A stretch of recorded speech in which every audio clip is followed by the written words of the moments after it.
Okay, so we're just going to finish up with the last few questions now, Kim. What would you consider to be essential for creating a successful therapeutic relationship with a patient? Um, well, it's really important to create rapport with your patient, and having a sense of empathy towards your patient and conveying respect are all really important parts of the therapeutic relationship. Being able to do this requires you to be really concentrating on your communication skills, so really active listening. So using your eye contact, body language, being able to reflect what they're saying back to them in a way that's really understandable and makes you come across as if you're really listening. Mm-hmm. So that creates that helps to build rapport. You also want to build trust and have a mutual agreement on goals. If you have separate goals, then it's actually not going to gel together. So building rapport, empathy, and your communication skills are really important so that your therapeutic relationship can thrive. Sure, great. Do you have a self-care practice, and do you think that it is an important part of your role in this new position? Yes, I do. And yes, it is a very important part of being a healthcare professional.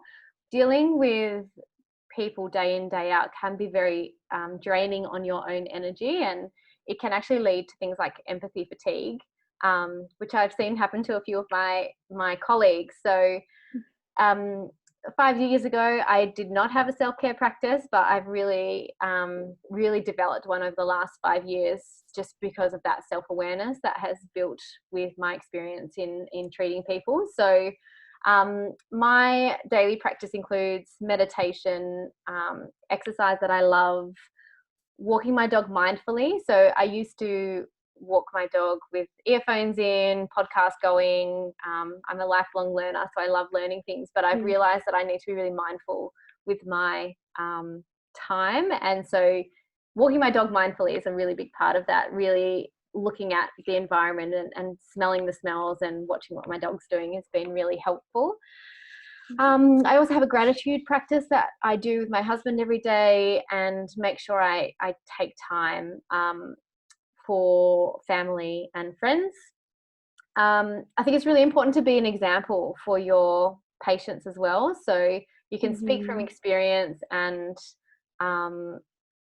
and make and know and be able to tell them exactly what you're doing and so that they understand that you're walking your talk.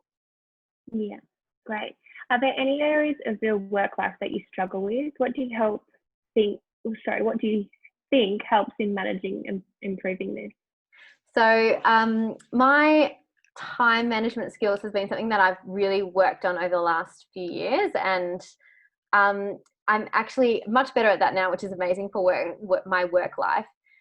What I am really working on at the moment is creating a bit more white space. So I'm really good at time blocking. I have my diary and my calendar sorted, but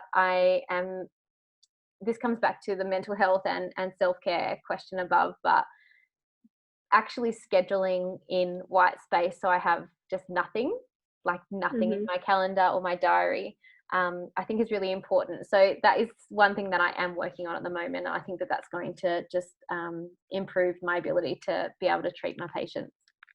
Great. And what is your experience with conflict in the workplace, and how did you go about resolving the situation at work? So in a previous workplace, I had quite a lot of emotional bullying that started to happen, and before I was more self-aware, I just kind of let it happen, and I didn't speak up, and I didn't create boundaries, and I really lost my voice in that situation. So they learnt to treat me that way and thought it was normal. Whereas when I switched workplaces, I learned a lot. I was so grateful for my experience there. So when a little agreement has come up in my new workplace, I really addressed it immediately. So I spoke up. We came to a mutual understanding. We really listened. We created boundaries, and it diffuses situations so much quicker. So I'm really grateful for my experience before. So that's how I dealt with that this time. Great. Okay, so that wraps everything up today, and we'll be in contact soon. Thank you.